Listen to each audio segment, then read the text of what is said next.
Sahabat IKB GKI, jumpa kembali di Ngulik Alkitab. Saya Pendeta Mestika Hulu.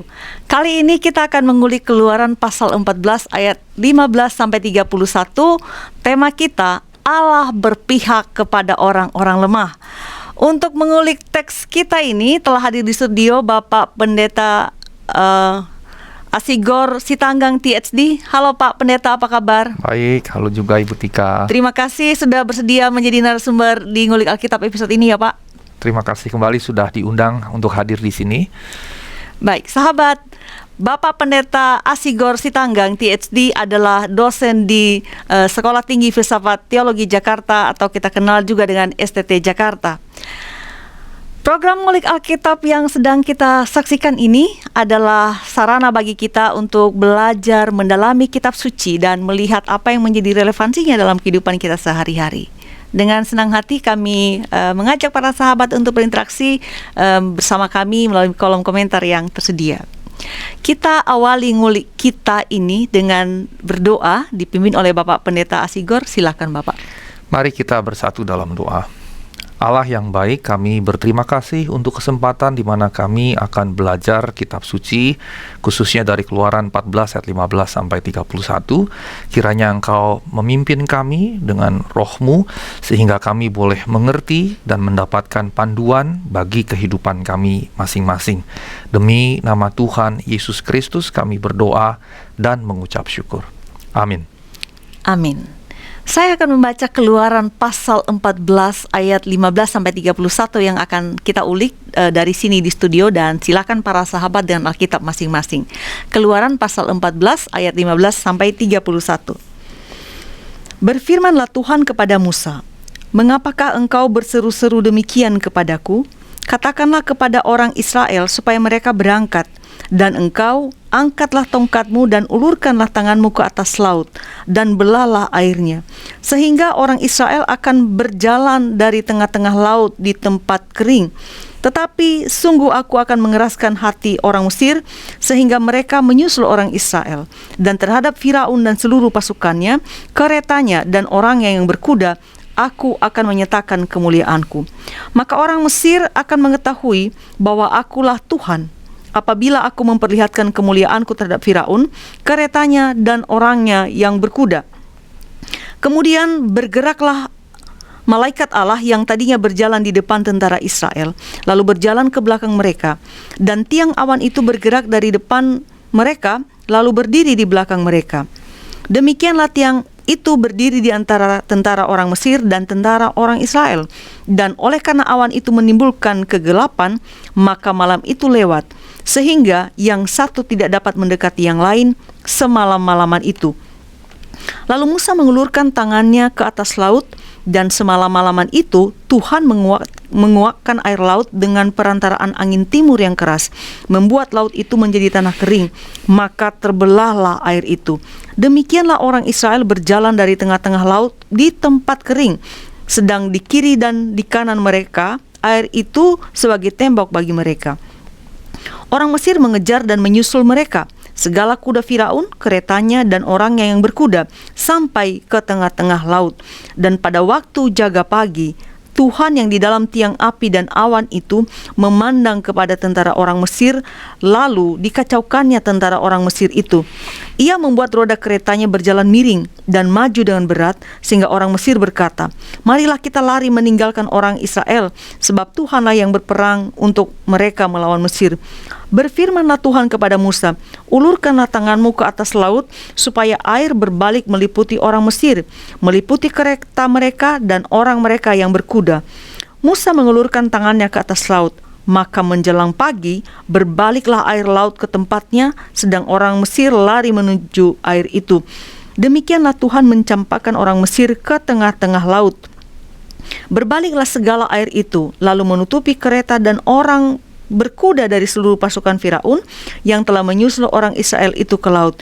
Seorang pun tidak ada yang tinggal dari mereka, tetapi orang Israel berjalan di tempat kering di tengah-tengah laut, sedang di kiri dan di kanan mereka, air itu sebagai tembok bagi mereka. Demikianlah pada hari itu Tuhan menyelamatkan orang Israel dari tangan orang Mesir, dan orang Israel melihat orang Mesir mati terhantar di pantai laut. Ketika dilihat orang Israel betapa besarnya perbuatan yang dilakukan Tuhan terhadap orang Mesir, maka takutlah bangsa itu kepada Tuhan, dan mereka percaya kepada Tuhan dan kepada Musa hambanya itu. Langsung ke Pak Pendeta.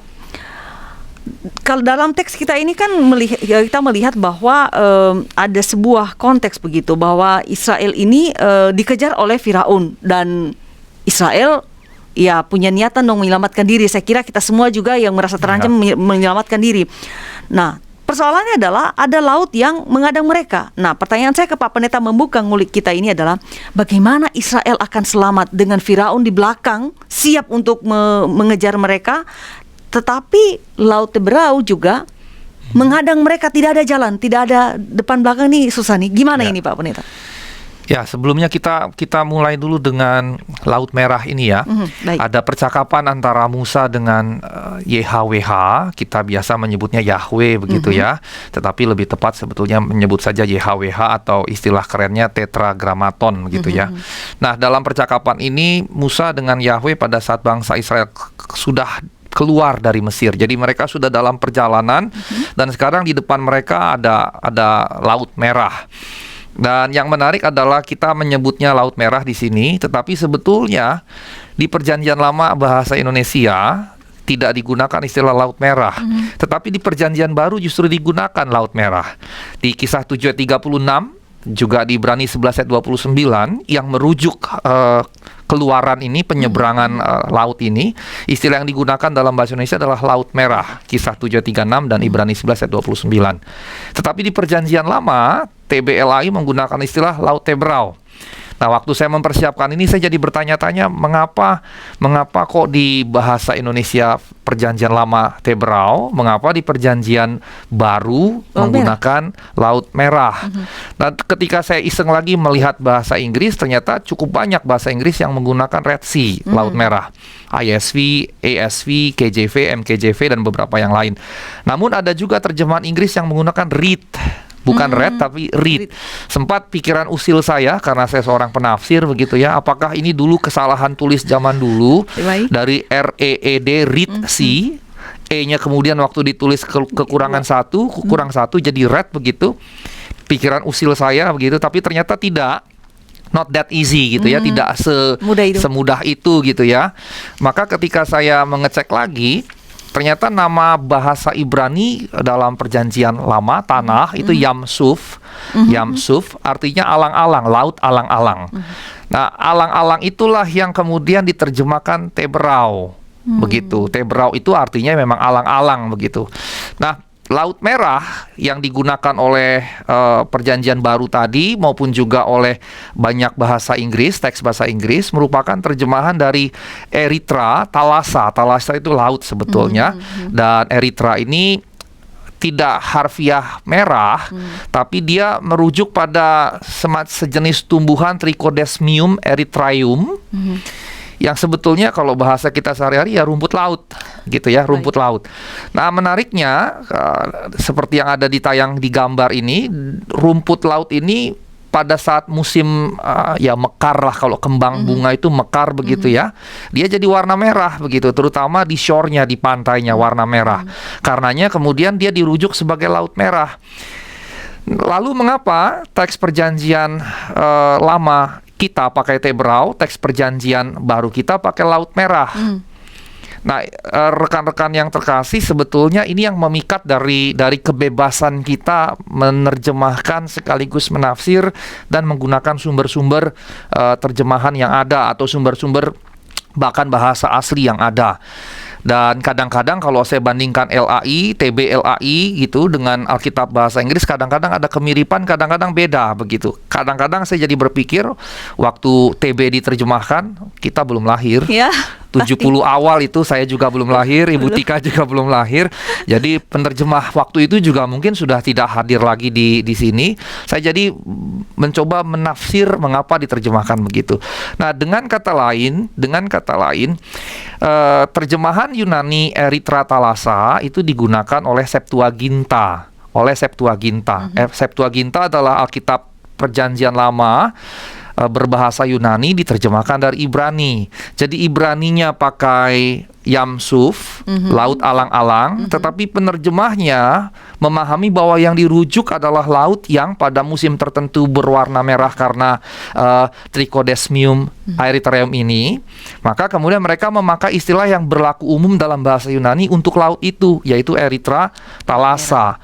Sehingga Septuaginta pakai itu, dan kemudian mengapa Perjanjian Baru TBLAI menggunakan laut merah? Berarti TBLAI penulisnya menggunakan Septuaginta sebagai rujukan waktu mereka menulis Perjanjian Baru, Kisah Rasul dan Ibrani tadi.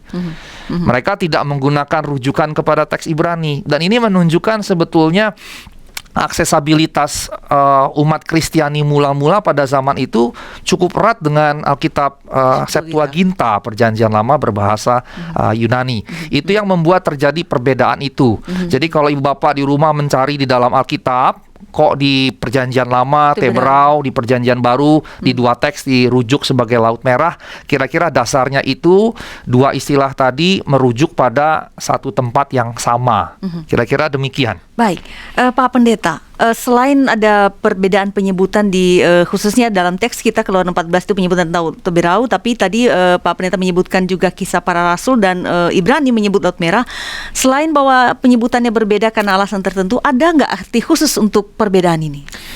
Ya, baik, terima kasih Ibu Tika. Ibu Bapak yang terkasih, kalau dalam dunia biblika maka kita akan merujuk pakar-pakar modern. Nah, pakar-pakar modern, sebagian dari mereka, tidak semua, mengajukan sebuah teori yang mereka sukai, di mana nama merah ini mengacu pada arah selatan. Sementara laut hitam misalnya merujuk pada utara. Jadi kalau selatan, istilah merah sering digunakan merujuk selatan, hitam merujuk utara. Rupanya pada zaman waktu itu beberapa bahasa di wilayah Asia, kata-kata yang merujuk pada warna digunakan untuk arah mata angin. Dan Herodotus misalnya menggunakan istilah laut merah, laut selatan secara bergantian, yang menunjukkan ada semacam kesukaan mereka, preferensi mereka untuk menggunakan warna-warna untuk arah-arah angin ini. Dan berikutnya, hubungan laut merah dengan catatan Alkitabiah, maksudnya catatan di dalam Alkitab kita tentang orang Israel yang menyeberangi laut merah ini sungguh catatan yang sangat kuno. Artinya bahwa baik penggunaan istilah Teberau, Yam-suf, maupun juga penggunaan laut merah itu adalah penggunaan yang sangat kuno. Bisa dikatakan Yam-suf bahkan lebih kuno sebetulnya dari laut merah, karena laut merah kemudian digunakan sampai zaman modern.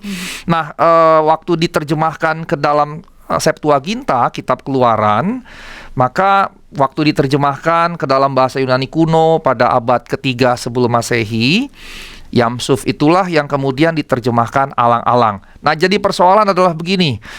Sebagian pakar bilang di Laut Merah nggak tumbuh alang-alang. Karena nggak mungkin alang-alang tumbuh di air asin. Baik. Argumentasinya begitu. Jadi ini kayaknya nggak mungkin nih. Dan otomatis kalau kita menggunakan dalil itu sebagai sebuah pegangan, maka Keluaran dan menyeberangi Laut Merah ini jadi dongeng, sepenuhnya pure dongeng, pure myth gitu. Jadi murni mitos begitu. Tetapi salah seorang pakar, Colin Humphreys misalnya, seorang profesor di bidang biblika, khususnya Perjanjian Lama, dia katakan bahwa perbedaan tersebut sebetulnya atas dasar rawa-rawa begitu ya, rawa-rawa alang-alang air tawar itu mungkin ada di sekitaran Akaba Nah, dalam peta yang sudah saya sediakan, saya mendapatkan peta dari internet, saya Google, saya cari ada dari Eric Gaba dan saya harus cantumkan di situ ya. Ya, Saya harus betul. cantumkan karena diminta di situ waktu saya copy, Anda harus mencantumkan. Dan menariknya ini high resolution, ternyata begitu saya zoom, tadinya gambarnya kecil, begitu saya zoom ternyata di sebelah kiri ada Gulf of Suez, terusan Suez. Sebelah kanan sedikit lebih kecil itu ada Gulf of Aqaba atau ada terusan Aqaba.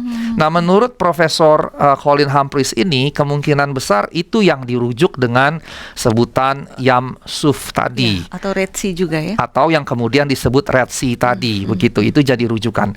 Nah, dari sini apa yang kita bisa simpulkan? Yang kita bisa simpulkan adalah bahwa ini sebetulnya ada nuansa historisnya. Historisitasnya bisa dipegang bahwa memang ada wilayah, bisa kita katakan laut, walaupun tidak dalam perspektif laut yang sangat luas. Kita tidak boleh membayangkan sebagai Samudra Hindia, Samudra Pasifik, Samudra Atlantik, karena itu tidak mungkin. Dalam samudra itu kedalamannya bisa menyentuh 1000 bahkan lebih, ada palung-palung yang tidak terselami gitu ya, jadi nggak mungkin. Tapi juga tidak mungkin juga kita bayangkan sebagai rawa-rawa. Tidak mungkin juga, karena akan bertentangan dengan narasi yang diceritakan dan akan bertentangan dengan fakta bahwa ada laut itu, ada Laut Merah atau Laut Alang-alang itu yang dalam konteks sekarang tempatnya masih tersedia. Sehingga gambarannya tidak boleh dikecil-kecilkan, dianggap itu hanya rawa-rawa bahkan tidak ada jadi dongeng, tapi juga tidak bisa dibesar-besarkan seakan-akan lautnya luar biasa besar begitu. Nah, kalau kita membayangkan terusan Aqaba ini yang lebih kecil dari terusan Suez, maka dia relatif kecil, tapi tetap secara historis atau secara geografis dia ada. Sehingga ini kisah bisa kita katakan ada nuansa historisnya. Baik, saya menggarisbawahi apa yang disampaikan oleh Pak Pendeta barusan bahwa ini mengandung nilai historis, penyebutan tadi alang-alang yang dapat hidup di sana justru menunjukkan bahwa ini memiliki nilai historis sehingga ini tidak sekadar dongeng begitu. Baik, sahabat, kita lanjutkan ulikan kita setelah pesan-pesan berikut ini.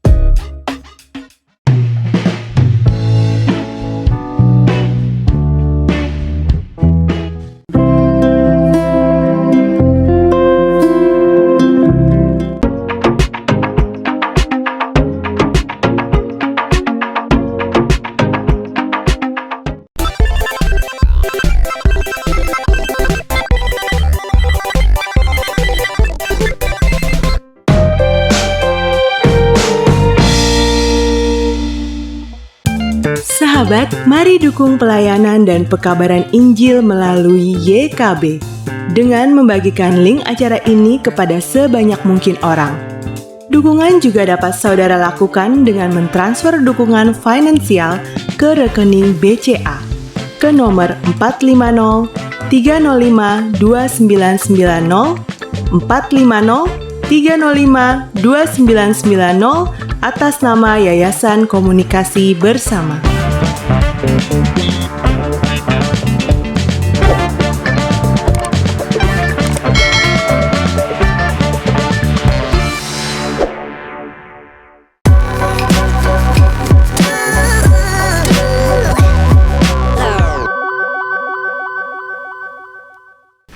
Terima kasih sahabat, masih bersama kami di Ngulik Alkitab. Saya Pendeta Mestika Hulu dan narasumber kita Bapak Pendeta Asigor Sitanggang.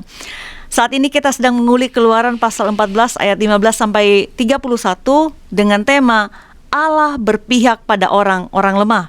Saya mau langsung kembali nih ke Pak Pendeta. Tadi sudah menjelaskan mengenai laut ini Teberau dan ada perbedaan penyebutan Teberau dan laut atau Laut Merah. Namun yang jelas di sini bahwa ada terkandung peristiwa historis. Pertanyaan saya ke Pak Pendeta nih membuka segmen kedua ini. nama laut ini mungkin tidak terlalu menjadi soal, tapi bahwa kita mendapatkan pesan bahwa ini mengandung nilai historis itu penting untuk kita pahami. Nah, selanjutnya adalah yang ingin saya tanyakan ke Pak Pendeta, bagaimana Israel bisa sampai pada situasi pelik ini? Ini kan antara hidup dan mati nih ceritanya. Ya. Baik, terima kasih Bu Tika. Ibu Bapak yang terkasih, kalau kita melihat mundur satu pasal di Keluaran 13, maka dalam Keluaran 13 ada kisah yang cukup panjang di situ diceritakan ya. Ayat 1 sampai 2 itu ada perintah pengudusan anak sulung oleh YHWH. Kemudian dari situ ada penetapan hari raya roti tak beragi yang berlangsung selama 7 hari. Ini hari raya yang setelahnya dirayakan terus-menerus begitu ya, dan panjang sekali 7 hari, bayangkan. Dan penetapan ini dilaksanakan dari ayat 3 sampai 16. Nah, setelah hari raya tak beragi ini jadi semacam pembuka begitu ya, perayaan untuk melakukan prosesi keluar begitu. Dan di 17 sampai 22 itulah kemudian bangsa Israel keluar dari Mesir. Dan yang menarik di sini adalah dalam kisah ini mereka dipimpin oleh tiang awan di siang hari dan tiang api di malam hari. Saya coba-coba mencari rendering di internet, dan ketika renderingnya dibikin begitu saya cari-cari dan rata-rata membuatkannya seperti tiang begitu ya, tiang awan, tiang api. Tujuannya tiang awan kalau siang itu tidak terlalu panas, membuat mereka teduh begitu ya, terik matahari tidak langsung kena. Dan kemudian tiang api itu supaya tidak dingin, namanya di padang gurun, kalau siang terlalu panas, kalau malam terlalu dingin begitu. Dan tiang ini juga jadi menarik karena seakan-akan kalau dari sini dia menutupi pasukan Israel atau bangsa Israel di depan. Tetapi yang lebih menarik dari sekedar tiang-tiang ini adalah di pasal 13 ayat 14 sampai 19 ketika mereka berprosesi keluar dari Mesir begitu. Kemudian prosesi keluar ini dikaitkan dengan malaikat Allah. Nah, secara bebas LAI menyebutnya dengan malaikat Allah dengan huruf M dan A yang besar. Bukan hanya Allah yang A-nya besar, tapi M-nya juga besar. Biasanya dalam diskursus teologi kita akan berkata itu adalah Kristus sebelum kedatangannya gitu ya, atau Kristus sebelum dimuliakan begitu. Dengan kata lain, ketika disebut malaikat Allah bukan dengan M kecil, tapi dengan M besar, ini seperti Allah yang menampakkan diri dalam rupa malaikat. Dan di Perjanjian Lama selalu ada penampakan Allah kepada umatnya yang kadangkala disebut teofani, teofani, disebut teofani. Dan salah satu momen penting di mana Allah kemudian menampakkan dirinya dalam wujud malaikat adalah di sini. Kalau dengan Abraham dia tampil seperti manusia, begitu Ishim, begitu ya. Kemudian dalam wujud yang lain, dalam keadaan yang lain dia tampil dengan yang lain. Tapi di sini digambarkan malaikat. Dan yang menarik ketika kemana malaikat itu pergi, maka tiang itu mengikutinya. Dan bangsa Israel harus mengikuti itu. Dan ada pesan jadinya bahwa bangsa Israel wajib atau memiliki kewajiban untuk mengikuti, bergerak kemana Allah berjalan atau bergerak begitu. Jadi bukan Allah yang mengikuti bangsa Israel, tapi bangsa Israel yang mengikuti kemana Allah dalam wujud malaikat tadi bergerak. Nah, saya masuk ke pokok gagasannya. Baik, kalau begitu ya. Silakan Pak Pendeta. Nah, dari sini Ibu Bapak yang terkasih, ada beberapa pokok gagasan yang saya ingin bagikan. Yang pertama, saya melihat bangsa Israel ketakutan dan putus asa. Jadi ketika Firaun sudah mengizinkan mereka keluar dan mereka kemudian pergi, dan dalam perjalanan mereka keluar dari Mesir dan kemudian tiba pada laut yang sebetulnya tidak terlalu luas tapi juga tetap menakutkan bagi mereka. Maka dalam gambaran di pasal 14, bangsa Israel digambarkan sebagai bangsa yang penuh ketakutan menghadapi bangsa Mesir. Dan ini kontekstual sekali sampai sekarang. Mengapa? Karena dalam pergulatan global selalu ada bangsa yang besar, ada bangsa yang kecil. Selalu ada bangsa yang menguasai, ada bangsa yang dikuasai. Nah, kalau kita kembali ke Keluaran 14 ayat 10 sampai 12, dikatakan ketika Firaun telah dekat, orang Israel menoleh, tampaklah orang Mesir bergerak menyusul mereka. Ayat 10b katakan sangat ketakutanlah orang Israel dan berseru-seru kepada Tuhan. Sampai karena ketakutannya mereka bilang, apa tidak ada kuburan di Mesir sampai engkau bawa kami ke sini dan mati di padang sini. gurun. Dan ini sebetulnya ungkapan yang manusiawi. Kita tidak boleh juga menilai ini terlalu negatif dengan kacamata seakan-akan kita ini manusia super iman gitu ya. Ini jelek sekali. Ini justru ungkapan yang sangat manusiawi ketika kita berada dalam situasi yang mentok kiri kanan depan belakang, kita berada dalam situasi yang putus asa begitu. Dan kalau saya bergerak sedikit lebih jauh, orang yang mau bunuh diri kan rata-rata dalam posisi di mana nggak ada solusi lain, Nggak ada jalan lagi. nggak ada jalan lain. Dan di sini mereka juga berpikir ini nggak ada jalan lain, kita mati nih, kita bakal mati. Belakang Firaun, depan laut. Depan laut, belakang Firaun, kiri kanan gunung pebukitan Iya. yang tinggi. Mereka nggak ada jalan keluar. Nggak bisa lari. Dan ini sebetulnya gambaran juga pergumulan individual orang-orang tertentu yang ketika hidup seakan-akan tidak ada lagi jawaban, maka jawaban terakhir Mati bunuh aja. diri begitu. Karenanya dari kisah ini juga kita bisa mengambil refleksi berempati terhadap orang dalam situasi yang desperate seperti ini, ketakutan bahkan putus asa. Betul. Mereka bilang nggak ada kuburan di Mesir sampai engkau bawa kami mati di sini. Apa yang kau perbuat ini terhadap kami dengan membawa kami keluar dari Mesir? Bukankah waktu di Mesir kami udah bilang jangan ganggu kami, biar kami kerja jadi budak? Ya. Sampai segitu relanya begitu, karena sudah putus asa. Lebih baiklah kami jadi budak daripada mati konyol seperti ini. Nah, di situ dikatakan di bagian 12 ayat 12, lebih baik kami bekerja pada orang Mesir jadi budak daripada mati di padang gurun ini. Nah, Ibu Bapak yang terkasih, Ibu Tika, bangsa Israel melihat tentara Mesir ini maju. Ini kita bisa bayangkan juga negara-negara adik kuasa begitu ya, mungkin seperti Amerika Serikat atau mungkin Rusia, Cina juga sudah, negara Cina, RRC Maju. juga sudah jadi sangat maju begitu. Nah, bangsa Israel melihat tentara Mesir yang maju, mereka sangat terkejut. Dibandingkan dengan Mesir, mereka kecil sekali. Mesir besar, mereka kecil. Dan karenanya mereka sangat terkejut karena situasi mereka menjadi begitu menyedihkan ketika kita melihatnya. Misalnya di depan mereka laut, kiri kanan mereka atau timur, kalau dari arahnya timur itu laut, selatan barat ada pegunungan yang tinggi, tidak memungkinkan dengan anak, istri begitu ya naik ke atas pegunungan yang tinggi. Tentara Mesir di belakang mereka, sehingga dalam benak mereka ini hancur sudah begitu. Kehancuran tampaknya tak terelakkan karena mereka tidak bersenjata secara lahiriah dan secara batin juga nggak siap bertempur. Mereka bukan tentara. Beda dengan Israel modern di mana ada wajib militer bagi semua rakyatnya, sehingga setiap rakyat yang usia dewasa siap tempur. Kalau zaman ini mereka tidak siap tempur. Dan ini bisa kita bayangkan dalam konteks wabah sekarang juga. Cukup banyak orang yang berada di situasi seperti ini. Wabah ini bukan hanya membuat kita bisa menderita karena terkena COVID dan kemudian sakit, tapi dampak ekonominya luas sekali. Ada banyak perusahaan yang bangkrut, ada banyak orang yang dipecat. Ekonomi kita tahun lalu sempat minus, resesi.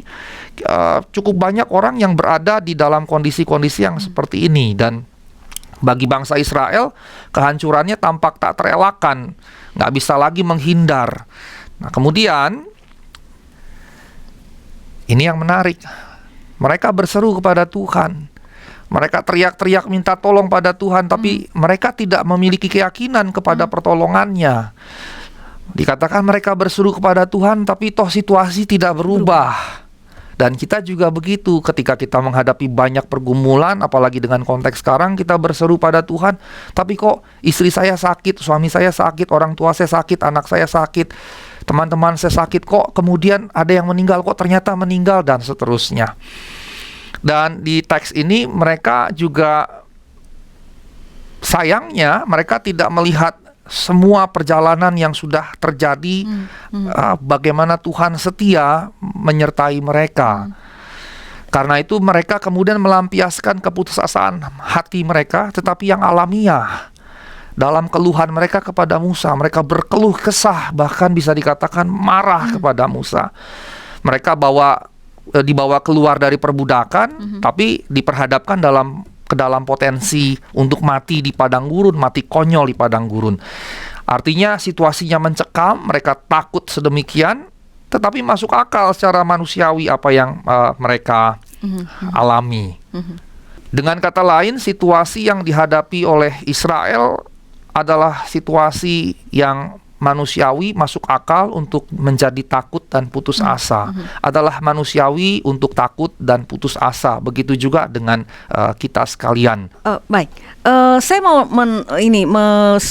semacam merespon apa yang disampaikan oleh Pak Pendeta, bahwa Israel ini kan keluar atas quote unquote lah izin Firaun kan, karena kematian anak sulung dan berbagai peristiwa itu. Dan bahkan kalau kita bisa membaca, misalnya kita mundur begitu ke pasal-pasal sebelumnya, justru bangsa Mesir memaksa untuk Israel ini keluar. Nah, saya ingin tanyakan ke Pak Pendeta nih, kenapa sih sekarang setelah diizinkan pergi malah dia ngejar Israel lagi nih? Apa sih sebenarnya yang dimauin oleh Firaun ini? Ya, ini menjadi satu pertanyaan yang menarik.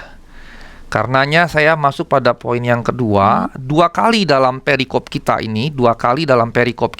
ada perkataan aku akan mengeraskan hati orang Mesir. Itu ada di ayat yang pertama, itu ada di 14a. Kemudian yang kedua itu ada di ayat yang ke-17. Aku akan mengeraskan.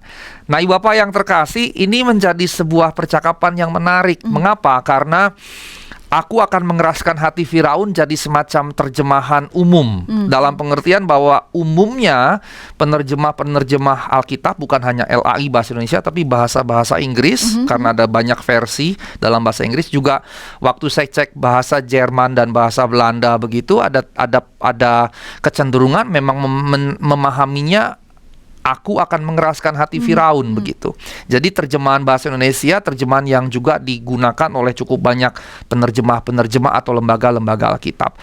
Namun dengan mengatakan aku akan mengeraskan hati Firaun, menghasilkan pemahaman bahwa Allah yang membuat Firaun mengeraskan hati Firaun untuk menangkap kembali orang-orang Israel. Terjemahan Indonesia mengeraskan, terjemahan Inggris harden, memberi kesan begitu. Jadi seperti Allah yang membuat hati Firaun keras, udah dilepas, ditangkap lagi begitu. Mau diperbudak lagi. Dan kesannya Firaun jadi hanya boneka.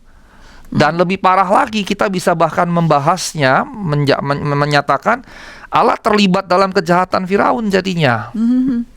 Firaun cuma jadi boneka, tetapi kemudian kejahatan Firaun sebetulnya Allah yang menyebabkannya, sehingga jadinya Allah terlibat dalam kejahatan. Malah seolah-olah aktornya ya. Seolah aktornya, dan ini jadi seperti toys gitu ya, puppet show yang mana Allah jadi sutradara dan mereka jadi puppetnya begitu.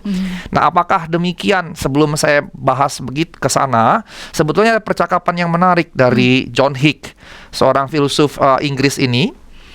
John Hick ini menelusuri sejarah moral teodisi. Kalau kita bicara apa yang sedang kita percakapkan, maka kita bisa tiba pada teodisi, dari kata theos dan dike, keadilan Allah. Dan John Hick dalam bukunya Evil and God of Love 1966 menjelaskan bahwa ketika kita bicara kejahatan, penderitaan, dan hal-hal buruk lainnya, dia katakan paling tidak ada 3 tradisi. Pertama, Plotinian teodisi dari Plotinus, seorang filsuf Yunani. Kemudian yang kedua, Augustinian teodisi. Ini artinya tidak murni dari Agustinus, tetapi diambil, didasarkan dari tulisan-tulisan Agustinus dari Hippo, seorang bapak gereja yang ternama. Yang kedua, Irenaian teodisi dari bapak gereja yang lain, yaitu Irenaius. Nah, dari 3 ini sebetulnya yang menjadi menarik 2 sebetulnya. Plotinian teodisi dari Plotinus, filsuf dari Kekaisaran Romawi abad ke-3 Masehi. Kemudian dia katakan Allah adalah satu, Allah itu satu, dan satu dalam segala sesuatu. Dia bukan tujuan utama, tapi kesatuan segala sesuatu jadi tujuan utama. Jadi dengan kata lain, Allah dengan segala sesuatu ini juga menyatu. Jadi bukan hanya segala sesuatu jadi satu, tapi segala sesuatu bersama Allah jadi satu kesatuan. Itu jadi tujuannya. Nah, dalam pemahaman ini berarti penderitaan, kejahatan, kesusahan, ya termasuk berarti kalau konteksnya Firaun begitu, bagian dari proses menjadi satu kesatuan, di mana Allah dan semuanya menyatu, begitu. Itu dalam perspektif Plotinian. Nah, kalau dalam perspektif Agustinian, Pendekatan ini berusaha menjelaskan kemungkinan Allah yang omnipoten. Omnipoten biasanya diterjemahkan maha kuasa. Saya lebih suka menerjemahkannya serba kuasa, karena kata maha sendiri tidak mewakili Allah. Kalau kita kuliah S1 kan kita disebut mahasiswa. Dan maha tidak memberikan pengertian yang omni gitu. Dosen disebut maha guru, dan maha guru tidak membuat dia maha tahu kan, begitu ya. Betul. Tidak membuat dia dalam pemahaman serba tahu begitu. Sehingga saya sebagai seorang teolog secara bebas lebih menyukai omnipoten, menerjemahkannya sebagai serba kuasa. Kemudian omnibenevolent, serba baik. Nah, pendekatan ini berusaha menjelaskan Allah yang omnipoten, omnibenevolent di tengah problem kejahatan dan penderitaan di dunia ini. Nah, ada variasi-variasi teodisi yang muncul, tetapi variasi yang serupa ini kemudian digabungkan oleh John Hick sebagai Augustinian teodisi. Prinsipnya begini, Allah adalah baik secara sempurna. Dia menciptakan dunia dari kekosongan, dan kejahatan adalah hasil dosa asali manusia. Masuknya kejahatan ke dalam dunia dipahami sebagai hukuman atas dosa, dan ada keberlanjutan yang merupakan penyalahgunaan atas kehendak bebas atau liberum arbitrium. Sehingga kemudian kebaikan kemurahan Allah tetap sempurna dan tanpa tanggung jawab kepada kejahatan ataupun penderitaan. Dalam model ini berarti kalau kita bawa ke dalam konteks Firaun, maka bukan Allah yang menyebabkan Firaun berlaku jahat begitu, bukan Allah, karena Allah tidak terlibat di dalamnya, melainkan lebih kepada tentunya secara luas sebagai akibat dosa, tetapi juga penyalahgunaan kehendak bebas manusia atau liberum arbitrium.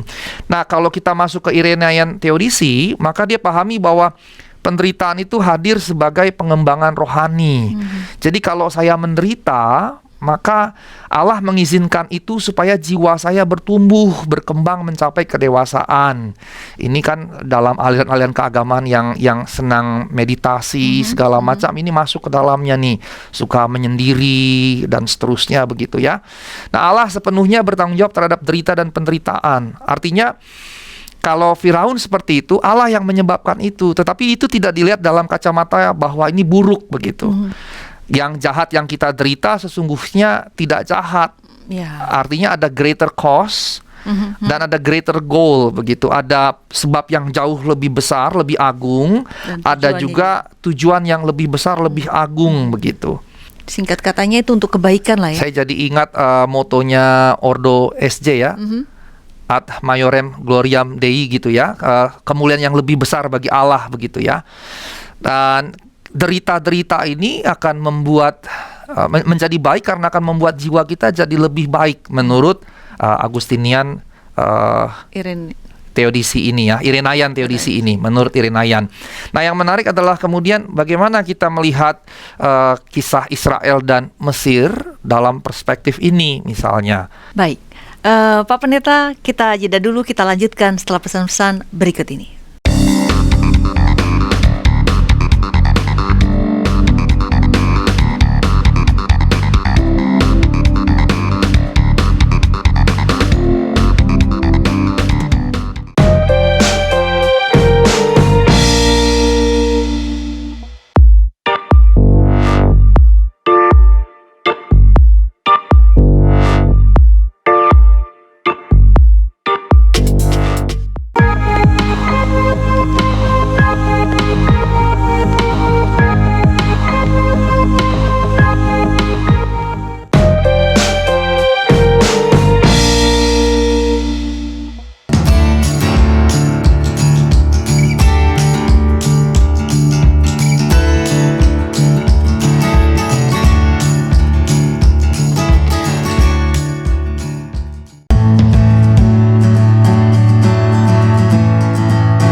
Sahabat, mari dukung pelayanan dan pekabaran Injil melalui YKB dengan membagikan link acara ini kepada sebanyak mungkin orang.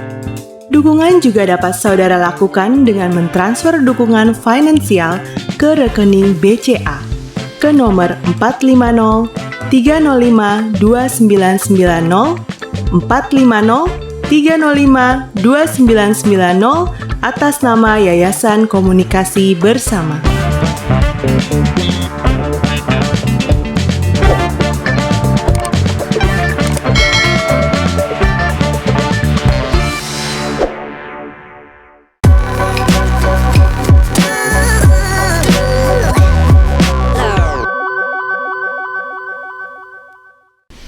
Terima kasih sahabat, masih bersama kami dalam Ngulik Alkitab di kanal YouTube YKB GKI TV.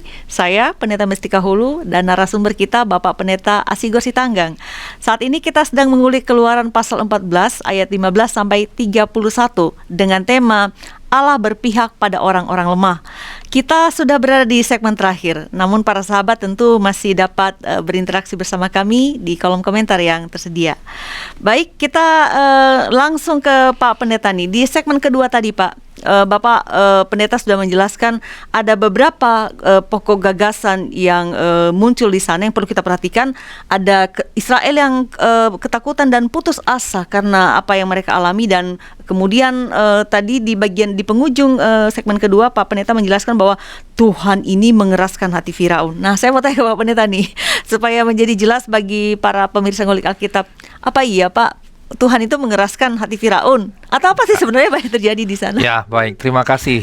Seperti tadi sudah ada 3 model tradisi teodisi dari John Hick. Maka pertanyaannya adalah, lalu bagaimana nih kejadian ini kita lihatnya dari perspektif Plotinian, Augustinian, atau Irenaian, begitu ya. Nah, ketika kita kembali ke dalam teks Alkitab, kata bahasa Ibrani, aku akan mengeraskan, maka dia merupakan terjemahan dari bahasa Ibrani kazak, dan mengeraskan hati merupakan terjemahan dari lev. Dari situ muncul kata Levi atau orang Lewi, begitu ya. Nah, kata mengeraskan hati Firaun, frasa ini bisa kita pahami bahwa Allah memaksa Firaun untuk bertindak dengan cara tertentu. Karena kata mengeraskan berarti Allah mengeraskan hati, Allah yang membuat Firaun begitu. Kedengarannya seperti orang Firaun akan membiarkan orang Israel pergi, tapi Allah justru nggak mau begitu. Firaun sudah ingin membiarkan mereka pergi, bangsa Israel pergi, tapi Allah nggak mau Firaun membiarkan mereka pergi, begitu.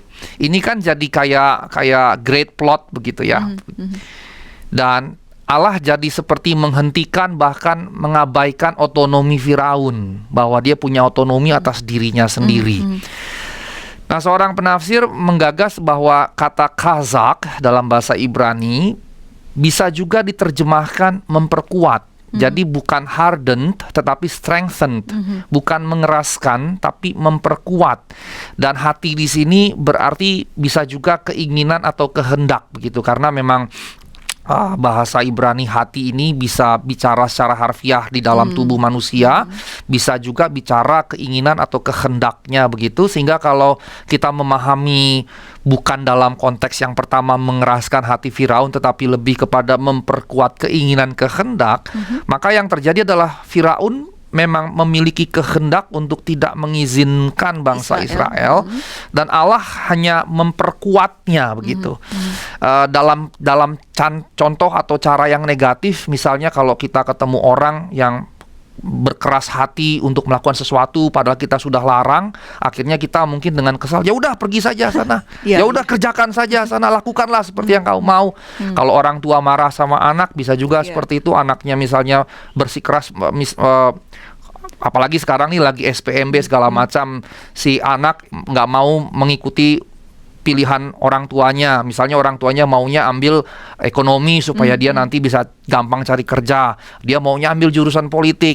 Tapi setelah bapaknya ngotot segala macam, ini ada teman saya yang cerita begitu. Ayahnya ngotot untuk ambil ekonomi, dianya nggak mau. Dia tetap ngotot politik. Akhirnya ayahnya bilang, ya udah terserah lah, silakan ambil.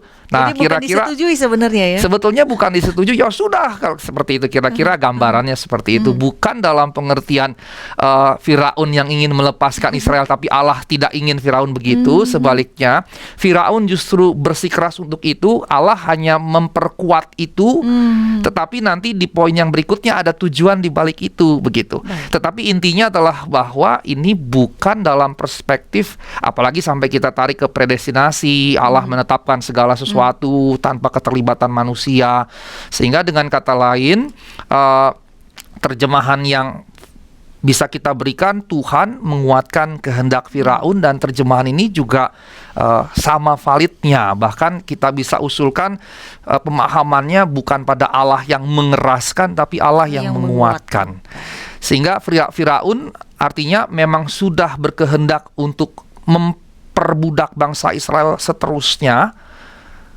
Jadi dia artinya sebetulnya membebaskan bangsa Israel karena tanda-tanda itu, tapi sebetulnya nggak rela. Dan setelah bangsa Israel keluar, mereka baru sadar, oh kita akan kehilangan budak yang sangat banyak ini. Akhirnya kemudian mau diambil kembali, dan Tuhan hanya menguatkan kehendak Firaun yang sudah ada.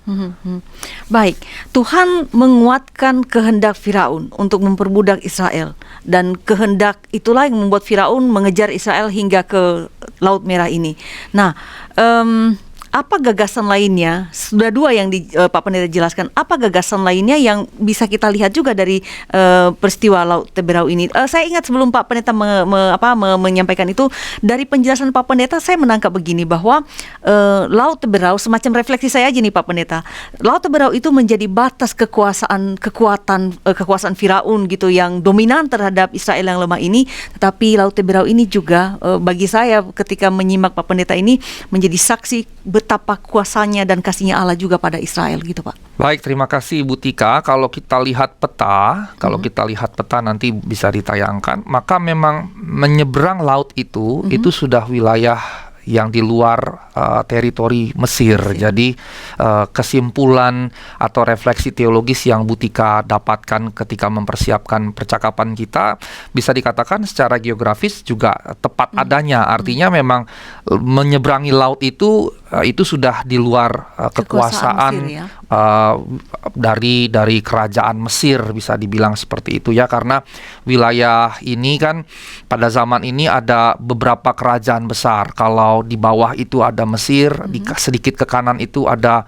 Mesopotamia, begitu ya. Dari situ muncul Babilonia, kemudian Media Persia. Kalau yang sekarang Iran, Irak, Levian itu, kalau agak di atas itu Makedonia. Dari situ muncul Yunani, Romawi, begitu ya. Kalau Tiongkok itu agak menjorok jauh ke sana, Tenggara ke bawah itu India, dan Palestina itu adalah daerah rebutan begitu, daerah rebutan sampai justru sejarahnya karena itu daerah yang selalu jadi perebutan sampai sekarang. Nah, nyebrang laut itu memang jelas bahwa sudah di luar kekuasaan atau teritori Firaun, dan benar sekali bahwa itu jadi saksi kekuasaan Allah dan kasih Allah kepada bangsa Israel. Karenanya saya masuk pada pokok saya yang ketiga. Pokok saya ketiga, saya beri semacam subjudul Soli Deo Gloria, yang menunjukkan keberpihakan Allah. Ini jadi core kita sebagai orang Kristen begitu ya, segala kemuliaan bagi Allah. Mesir gambaran, memang dia adalah bangsa yang sangat besar dan kuat, tapi juga gambaran segala bentuk kekuatan yang besar. Mesir bangsa yang sangat besar, kuat, tapi juga penjajah dan penindas begitu. Jadi dengan kata lain, secara historis dia bicara bangsa Mesir, tetapi secara reflektif dia bisa mewakili segala kekuatan besar yang mendominasi, menjajah atau menindas. Nah, Israel adalah bangsa yang kecil, secara historis dia pernah ada, kecil, lemah, dijajah oleh Mesir, ditindas oleh Mesir. Dan dia dalam konteks cerita kita mewakili kekuatan manapun, kelompok manapun yang kecil, lemah, dijajah dan ditindas. Jadi karenanya keberpihakan ini tidak bersifat permanen, bahwa Allah akan selama-lamanya berpihak pada bangsa Israel karena dia bangsa pilihan Allah. Tidak dalam perspektif itu. Itu penting ya. Ini catatan penting yang memang jadi pembelajaran kita. Nah, kemuliaan Allah di dalam narasi kita ini sebetulnya nyata dalam keberpihakannya kepada yang lemah, apalagi yang tertindas. Dan Mesir digambarkan sebagai penindas, penjajah, Israel digambarkan sebagai yang tertindas, yang terjajah. Tapi peranannya bisa berganti-ganti begitu, dan bisa siapapun begitu ya. Nah, kalau kita kembali ke latar belakang dari pembebasan bangsa Israel ini kan di Kejadian 2 ayat 23 sampai 25 itu ada teks kecil di mana orang-orang Ibrani yang mengalami perbudakan dan penindasan Firaun ini kemudian berseru-seru kepada Tuhan. Dan yang menarik, Ibu Bapak yang terkasih, ada 3 kata yang digunakan di sini. Berseru-seru dalam bahasa Ibrani anach, kemudian ada teriak dalam bahasa Ibrani itu za'ach, kemudian ada minta tolong, syafa'ah. Dari situ muncul kata syafaat begitu ya. Jadi syafaat itu adalah doa permohonan permintaan tolong begitu. Nah, Ibu Bapak yang terkasih, kata anach, za'ach, syafa'ah, berseru, teriak, minta tolong, ini kan 3 kata walaupun berbeda sebetulnya intinya sama, memohon kepada Allah begitu. Dan penggunaan kata berseru, bahkan berteriak, terus minta tolong, ini menunjukkan sesuatu yang mendesak gitu. Ada tekanan dalam diri yang kemudian keluar. Sebab kalau hanya berbicara pelan itu lain. Ini sampai berseru-seru, sampai berteriak. Jadi ada penekanan yang besar. Dan yang berikutnya 3 kali ada 3 kata yang berbeda yang menggambarkan seruan yang berat. Nah, repetitiveness ini, pengulangan ini, dalam tafsir kita tidak menyebutnya sebagai sesuatu yang lebay, pleonastik, tidak. Tapi kita memahami bahwa kalau sampai ada repetitiveness, sampai ada yang diulang, ini penting. maka dia sangat penting. Baik. Berarti apa? Berarti ini mau menunjukkan bahwa mereka betul-betul sudah dalam titik di penghujung. Titik nadir seperti itu. Di titik penghujung, titik nadir, mereka sudah tidak punya lagi apa-apa lagi. Sehingga ketika mereka tidak punya apa-apa lagi, ya yang mereka punya tinggal Allah, dan mereka kan tadi depan ada laut, belakang ada Firaun, kiri kanan ada pegunungan tinggi, berarti tinggal ke atas gitu ya. Pas ya. Tinggal ke atas. Iya, baik. Nah, ketika keadaan semua serba seperti ini, mereka ya tidak ada jalan lain berseru kepada Tuhan. Nah, ketika mereka berseru-seru itulah terjadilah pembebasan ini. Terjadilah kemudian Yahweh mengutus Musa membebaskan dan masuklah keluar dari Mesir, perjalanan menyeberang laut ini. Nah, Allah mendengar seruan-seruan orang yang tertindas. Ketika mereka berseru, berteriak, minta tolong, Allah mendengar. Ini yang mesti kita camkan. Inilah sebetulnya pesan teologis yang kita mau pahami, bahwa Allah mendengar seruan. Tapi seruan siapa? Bukan seruan penindas. Orang-orang yang tertindas. Bukan seruan si penjajah. Bukan seruan orang kaya yang memotong gaji anak buahnya. Bukan seruan pemimpin perusahaan yang memotong gaji bawahannya. Bukan seruan koruptor yang mengkorupsi uang negara, uang rakyat, dan seterusnya. Tetapi Allah mendengar seruan orang-orang yang tertindas. Mengapa? Karena prinsipnya Allah adalah adil. Allah adalah adil. Dia tidak akan membiarkan ketidakadilan. Sehingga dari sini terlihat keberpihakan Allah kepada orang-orang yang tertindas. Dan karena Allah berpihak pada orang-orang yang tertindas, yang menarik kemudian juga adalah karenanya Allah menghendaki orang-orang Ibrani atau umat Israel dibebaskan dari perbudakan di Mesir. Tapi tidak berhenti di situ. Tidak berhenti di situ. Ketika Allah memanggil bangsa Israel keluar dari Mesir, maka kemudian ada peringatan sebetulnya yang Allah berikan kepada bangsa Israel supaya mereka tidak menindas orang-orang lain.